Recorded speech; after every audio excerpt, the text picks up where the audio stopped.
खुलुमबाय दायो आं दङ उदालगुरि जिल्लानि सिङाव थानाय नैबे कुबिराइलि हालामनि गंसे गामि बे गामियानो जादों बरबेंग्रा बे बरबेंग्रा गामियावहाय जे जायगायाव आं दंफैयो बे आं गसंनायनि उनथिंहाय गंसे नोंथांमोना नुदों गंसे समायना बिल्डिं समायना गंसे न'खौ नुदों बे समायना न'नि आं जारिमिनखौ दिनै नोंथांमोननो खोन्थानो थांगासिनो दङ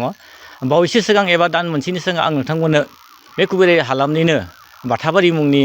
गामियावहाय थानाय बेबायदि गंसे बिल्डिंनि जारिमिनखौ खोन्थादोंमोन आरो दिनै फिन नोंथांमोननि सेरावहाय आङो बेबायदि गंसे समायना बिल्डिं जाय बिल्डिंखौ बे बरबेंग्रा गामिनि सांग्रां सुबुंफोरा गंसे मिउजियाम बायदिहाय समायनाहै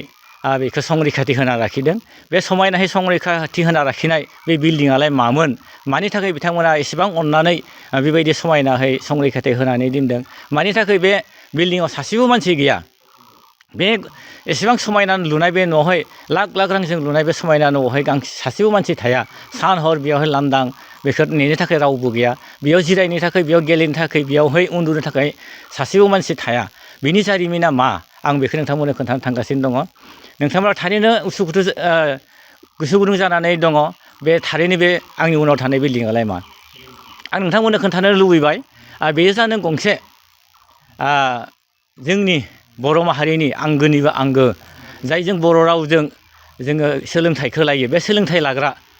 बे गंसे गुदि फरायसालि बे गुदि फरायसालिनि मुङा जादों बरबेंग्रा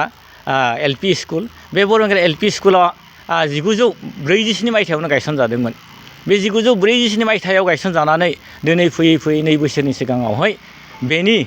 जिउआ एबा बिनि आयुआ जोबथा फैबाय आरो बिनि जाहोना जादों बे थांनाय 2 बोसोरनि सिगाङावहाय बे फरायसालियाव फरायनाय फरायसाफोरा आनज्रायलांजोब्बाय एबा बे फरायसालियाव फरायनाय सासेबो फरायसा गैलिया बे फरायसालिया गाहायै बर' बिजोंनि फरायसालिमोन बे फरायसालिया नाथाय फैयै फैयै दिनै बे बोसोरनैनि सिगाङावनो बे फरायसालियाव सासे फरायसा गैयिनि थाखाय बेयाव थानाय फोरोंगिरि बिथांमोनखौ गुबुनाव लांनानै थिसनहैबाय आरो बे सरकारि बे बरबेंग्रा गुदि फरायसालिया दिनै लांदां जाबाय आरो बे बरबेंग्रायावहाय थानाय गंसेल' बे गुदि फरायसालिया दिनै थैनानै थाबाय नाथाय बेयाव सासेबो फरायसा एबा फोरोंगिरि गैयाब्लाबो नाथाय बे फरायसालिखौ आं बावैसो बुंनाय बायदिनो बे गामिनि सांग्रां सुबुंफ्रा एसेबांदि अनोमोन एसेबां मोजां मोनोमोन जायनि थाखाय दिनै समायनाय साजायनानैनो गंसे मिउजियाम बायदि नाथाय जों बेखौ मिउजियाम होननानै बुङालासिनो नाथाय दायो लामाजों थांनाय रोजा रोजा सुबुंफ्रा बुंनो नागिरो बेथ' मा गंसे मोदाय थाग्रा बे मोनसे भुट बांलोसो जाबाय होननानै बे मानो भुट बांलो जानो मोनखो मानो दिनै एसेबां सरकारा कौटि कौटि लाख लाख रां बाहायनानै लुनाय बे बिल्डिङा बिदि जानो मोनखो बिनि गुबै जाहोनखौ आङो दिनै बे फरायसालिजों लोब्बा थानाय बे गामिनि सोद्रोमा आं बिथांमोनजों सावरायगोन आरो नोंथांमोननो खोन्थालांगोन बेयो मानो दिनै बेबायदि दुखुनांथाव जारिमिना जानो मोनखो बे मानो जारिमिनारि बे बरबेंग्रा गुदि फरायसालि एबा बरबेंग्रा LP स्कुला मानो दिनै जारिमिन जानानै थासिगोन बे मानो थाखाय जारिमिन जानो हमखो आं बिनि गुबै जारिमिनखौ आं दिनै बे गामिनिनो एबा बे फरायसालिजों लोब्बा थानाय बे फरायसालिनि सोद्रोमा बिथांमोना दङ आंजोंहाय बिथांनिफ्राय आङो सोंनो थाखाय नाजानाय जाबाय केमेरामेनखौ बिथांमोननि सेरावहाय लानानै थांनो खावलायबाय नोंथांमोना नुनो मोनदों बे फरायसालिजों लोब्बा थानाय बे गामिनिनो गागि सुबुं आरो बे फरायसालिखौ बिथांमोनानो गायसनदोंमोन एबा बिथांमोनानो बे फरायसालिखौ जोथोन लादोंमोन आरो नुनो मोनदों बे गंसे समायना बे 857 नं बरबेंग्रा गुदि फरायसालि बेवहाय साइनबर्डआवहाय लिरनाय दङ मिन्थिनो हादों बे फरायसालिया बोसोरनैनि सिगाङावहाय सासेबो फरायसालि गैयिनि थाखाय दिनै बन्द' जानानै थाबाय बे फरायसालिया गाहाय मानि थाखाय बन्द' जानानै थाखो खाथि खाला भेन्सार स्कुल थानायखायनो गामिनि मानसिफोरा बे भेन्सार स्कुलावहा गथ'फोरखौ लाना थांबाय आरो बेनिखायनो बे स्कुला थांनाय नैबे 2024 सनावहा गथ'फोरा जोब्बाय आरो बे 2025 सनावहा बे स्कुला माने बन्द' जाना थाबाय आरो नोंथाङा बुंनो नागिरदों भेन्सार स्कुल होनना नाथाय जोंनि बे कुबिराइलि हालामावहाय दायो बिदि गुदि फरायसालि भेन्सार स्कुलथ' गैलिया थारमाने नोंथाङा बुंनो नागिरदों नामा माने प्राइभेट स्कुलफोराव लांनानै थारमाने बे सरकारि फरायसालियावहाय फरायसालिया गैलिया होननानै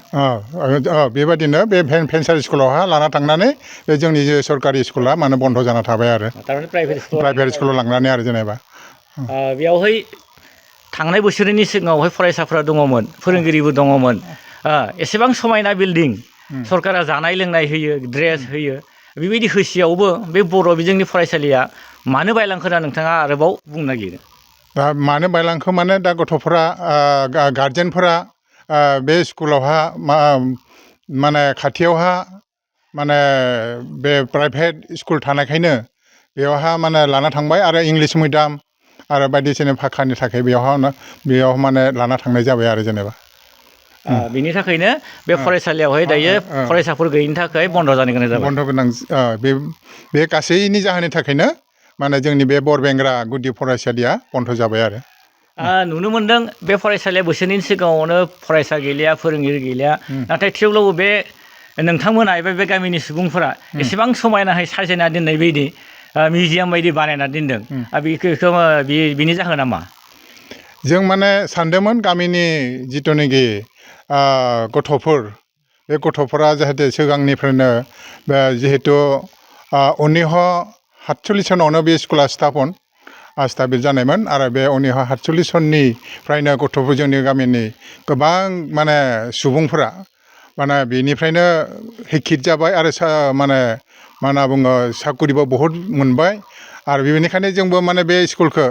जों माने मोजाङै सजायनानै आगोबार जों माने गामिखौ डेभेलप खालामनो सानदोंमोन नाथाय गामिनि गारजेनफोरा गाव गावनि गथ'फोरखौ माने बे स्कुलाव होआबानो खाथियाव थानाय प्राइभेट स्कुलाव होनानै माने बे स्कुलखौ माने बन्द' खालामना दोननाय जाबाय आरो बेबायदिनो सानफा एफा गंफा जोंनि ओनसोलावहाय जेनेबा जोंनि बि टि सि हालाम एबा जोंनि बर'फोरनि गेजेराव थानाय फरायसालिफ्रा जोबलांनो हमदों थारैनो जुदि बिदि जोबलांबाय थायोबा सानसे समाव बे बर' बिजों एबा बर' मिडियामनि फरायसालिफोरा जोबथाहैगोन नामा जोबथाहैगोन बियो जोबथाहैगोन दाथ' जोबथानाय बादियानो जाबाय दा प्राय बेबादिनो खाथि खाला बाथाबारि LP स्कुल बेबो जोब्बाय आरो जोंनि बरबेंग्राथ' जोब्बाय आरो खाथियाव थानाय हरिबेंग्रा LP स्कुल बेबो फैगोन बे 26-27 सनावहाय जोबहैगोन आरो बेयो जोंनि थाखाय बर' सुबुंनि थाखाय जोबोद दुखु गोनां होननानै नोंथाङा सानो नामा बिराद दुखु गोनां आरो मथथे खारन जोंनि बर' हारि हिसाबै भाखायानो गैया जाहैगोन आरो मथथे भाखायानो गैया जाहैगोन दानि जिथुनाखि आथिखालाव जिथुनाखि इंलिस मिडियामफोराव होदों खिन्थु बर'नि माबा हांखोखौनो फरायनो रोङा बेबायदि मोनसे दुखु गोनां आरो जेनेबा दा बे बेलायावहाय जोंनि बर' राव एबा बर' थुनलाइखौ बर' रावखौ फोथांना लाखिनो थाखाय जोंहा गोबां फसंथानफोर दङ जोंहा जेरै आबसु दोङो बर' थुनलाइ आफाद दोङो गुबुन आफादफोर दङ बर'नि आरो माहारियारि आफाद होननानै जायखौ बुंनाय जायो जाय माने बर' हारिमुखौ फोथांना लाखिनो थाखाय नाजायो बिथांमोनखौ नोंथाङा मा होनना खावलायगोन दा आं सानदों बिथांमोननि गोबां गोरोन्थि दङ होननानै आं सानो आरो जेनेबा खारन बिथांमोनानो खाथि खाला किसुमान प्राइभेट स्कुल खुलिनानै बिसोरो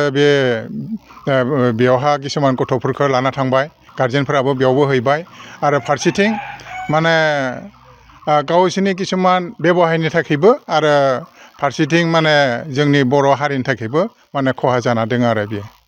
बरबेरा LP स्कुलाव सासेल' फोरोंगिरि दङमोन सासेल' फोरोंगिरि मोनबा क्लासखौ मेकआप खालामनो हाया बेयाव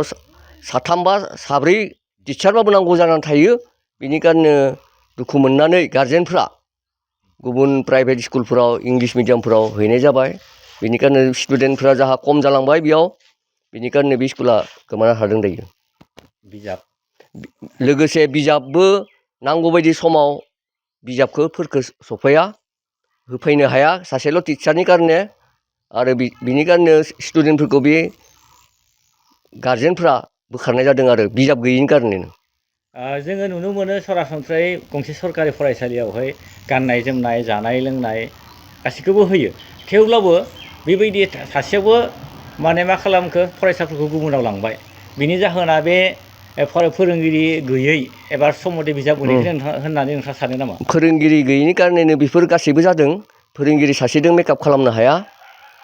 माने मोनबा क्लास थायो बेयावहाय मोनबा क्लासाव सासेल' फोरोंगिरि जाया जोंहा 10 जन 12 जन 14 जन 15 जन जायो स्टुडेन्ट बुहुत जायोमोन बेयाव स्कुलाव जोंहा 1947 सनावनो स्थापन जानायमोन बिनिफ्राय 79 बोसोर जाबाय बे स्कुला LP स्कुला बेनिखायनो बेफोरबायदि जाहोनाव आरो गोदोर गोरों गोरा जाबाय बे स्कुलनिफ्रायनो बेनिखायनो बे दायो गोरों गोरा जानायनि उनावनो सासेल' टिचारजों मेकआप खालामनो हायैनि कारने दायो गारजेनफोरा बेलेग स्कुलाव हैनाय जाबाय सावरायनो थाखाय साबायखर थाबाय बिथाङाबो बुंनो नागिरदों माने बे फरायसालिया जोबलांनायनि जाहोनफोरा जाबाय मा सम बायदि बिजाब मोनै एबा नांगौ बायदि फोरोंगिरि मोनै बिथांमोना बुंनो नागिरदों बे फरायसालिनिफ्रायनो बे गामिनिफ्रायनो गोबां गोरों गोराफोरा माने सोलोंथाइ लानानै बे जोंनि आसामखौ एबा बिटिसिखौ सालायनो हानायसिमहालागै जोंनि बे गामिनिफ्राय सोलोंथाइ लानो हादों जेरै बे गामिनिफ्रायनो सासे जोंनि नोंथांमोना मिथिगौ रुबिनसन मोसाहारि जाया माने सेक्रेटारि एबा एडिसनेल डिसिबो जालायनो हादोंमोन बिनि अनगायैबो गोबां प्रफेसार दङ गोबां डक्टर दङ गोबां इन्जिनियार दङ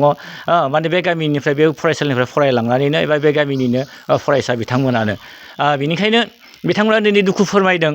फैयै फैयै एसेबां बोसोर जानाय 1947 मायथाइयावनो गायसनजानाय बे फरायसालिया दिनै थैफायनो गोनां जानायाव बिथांमोना गोबां दुखु मोनदों आरो बिथांमोना बे दुखु मोननायनि थाखायनो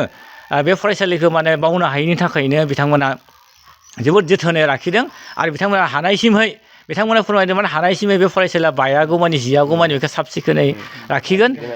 बबेबा मोनसे समावहाय माबा मोनसे जायो नामा मोजां खामानियाव बाहायनो हायो नामा बेबायदि साननानै बिथांमोना बेखौ हाग्रा जानो होआखै हाग्रा दानबाय आंबो बे लामाजों थांबाय थाबा नुनो मोनो सम सम बिथांमोना हाग्राखौ दानो साफा खालामो सिबबाय थायो बे माने जोंनि बे गामिनि सुबुंफोरा माने मोनसे अननाय एबा बे गावनि फरायसालिखौ अननाय जों बेखौ नुनो मोनदों थिग बेबायदिनो सरकाराबो जाहाथे जोंनि बे बर' फरायसालिफोरखौ फोथांना लाखिनो माने जोथोन लायो एबा जोंनि बर' माहारि आफादफोराबो बिनि सायाव नोजोर होयो आं बेखौ खावलायबाय उदालगुरिनिफ्राय आं उपेन दैमारि बड' लाइभ 24